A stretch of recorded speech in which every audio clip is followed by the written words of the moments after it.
how much confidence that do you have that this is the group that is going to put you guys over the hump?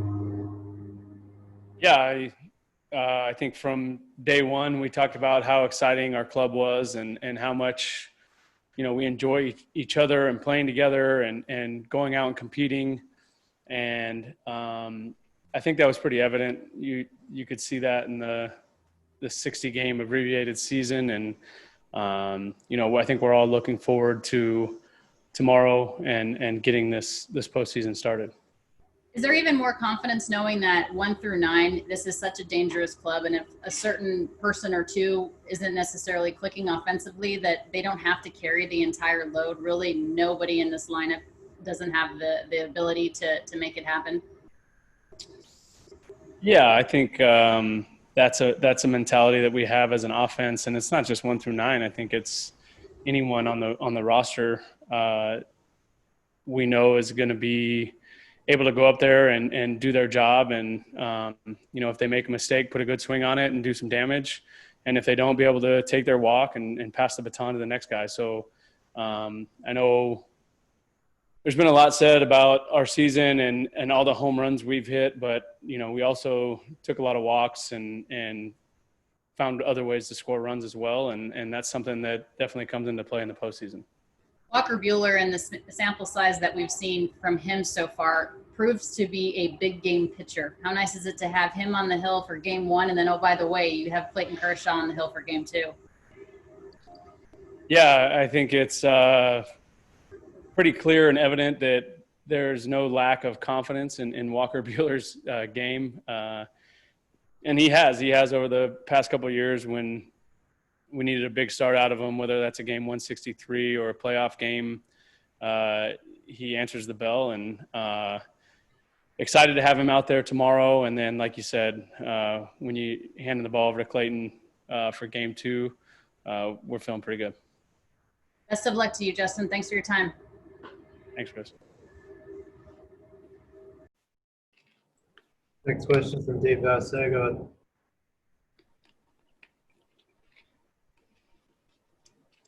Hey, Justin. Just curious, at what point, what game, when you came back from the injured list, did you feel like you could trust doing the baseball moves that you always do with your left hamstring? I don't know. I felt pretty confident in it the whole time.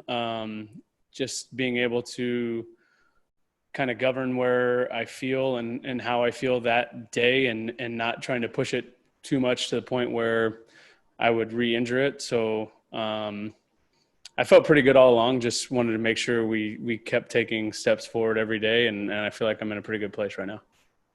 Justin, can you describe how the first part of your order with you, Seager, and Mookie, just how you guys complement each other so well and really make things a lot harder on the opposing team? I think it's something that our entire order takes pride in, and that's, grinding out at bats and making guys work. And like I said earlier, if you make a mistake early in an AB, we have a lot of guys that can hurt you with one swing and that are in scoring position while they're standing in the batter's box. So, but also at the same time, we do a really good job of staying in the zone and making guys work. And that's part of the reason why, our offense has been as successful as it has. And like you said, with Mookie at the top, kind of setting that tone, it's just kind of has that trickle down effect, and these guys can put together some really good at bats. Thank you. Next question is from Ken Gurnick. Go ahead. Justin, was there anybody in college or early in your career that gave you advice on how to handle the pressure of the postseason? And if not, how do you explain your consistent success in October? I think, growing up, I played in travel ball tournaments and Mickey Mantle World Series and Connie Mack World Series and the College World Series and postseason and minor league baseball. So I've been in a lot of, I guess, big, important games. But if there was one person that, I'd give a lot of credit to on trying to mentally hone in and be present, that'd be Ken Ravizza. who unfortunately we lost a couple years ago. But he was our sports psych at Cal State Fullerton, worked with him for many, many years, took a couple of his classes, and he just really talked about, the mental side of baseball and life, really. So he was huge for my career and being present and being able to let go of the bad stuff and move on and get back to the next pitch. Great. Thank you. Next question is from Bill Plunkett. Go ahead. Justin, there were times this past couple of months when baseball felt very tenuous, that things could fall apart very easily. Do you feel like you've gotten past that? Is that out of your mind now? Yeah, I think,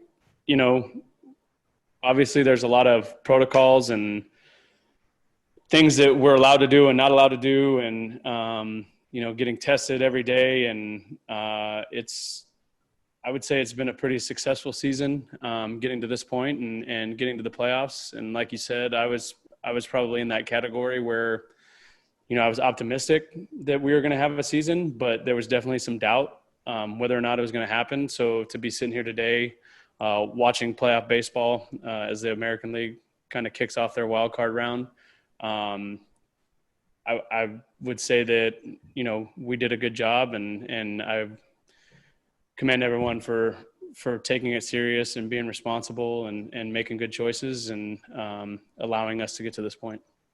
To put it bluntly, does anything less than winning a World Series make those risks and sacrifices worth it? I mean, I think every year we come here, we expect to win a World Series. So you gotta go through those sacrifices and those risks to get the opportunity to win a World Series. So yeah. Thanks. Next question is from Mike DiGiovanni. Go ahead. Thanks, Juan. Hey, Justin, every October there's desire, there's pressure to win a World Series, but considering you'll be 36 in November, your contract's expiring, is there maybe even a little more urgency for you personally this year? I think it's the same urgency as every season. Like I said, when we show up to Arizona for spring training, the goal is to win a World Series, and nothing has changed this season. We're here to win. We have a lot of guys with a lot of experience who are all just as hungry, just as eager as I am. And like I said, I learned a lot from Ken Revisa about being present. And one of the things that kind of destroys that focus is looking ahead to the future. So try not to do that. I try to worry about today, and then when tomorrow comes, we'll worry about tomorrow. I assume that means you haven't thought much about this past year then, or beyond this season, next year, maybe coming back. I have not. I'm worried about this year and winning games and bringing a trophy back to Los Angeles. Thank you. Next question is from Jorge Castillo. Go ahead. Justin, how difficult is it to prepare for a team you haven't even seen yet? You have a guy over there on the other side who throws something called the airbender that you haven't even seen yet. I mean, how difficult is that?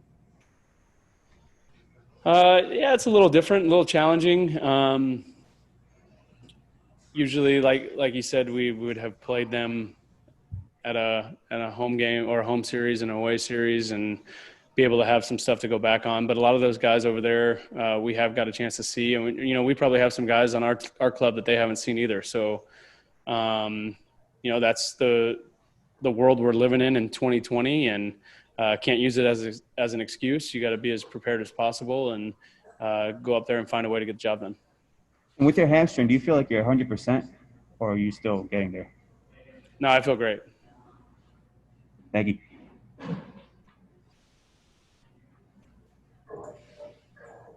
I got time for one more. Go ahead, Claudia. Hey, Justin. So over in the Milwaukee dugout, they have players that can find the holes to get hits and move runners around bases. How tight is this team defensively? The Dodgers? Yeah. Of course, you Yeah, can. Yeah, we take a lot of pride in our defense and positioning, and Dino does a great job with our infielders. Georgie does a great job with our outfielders, putting us in the best spots to make as many plays as possible. And we have a great pitching staff and guys that take pride in catching the ball behind them. And so obviously in the postseason, the team that throws the most strikes and takes care of the baseball on defense usually has the most success. So we're going to have to do that on this journey. Thank you.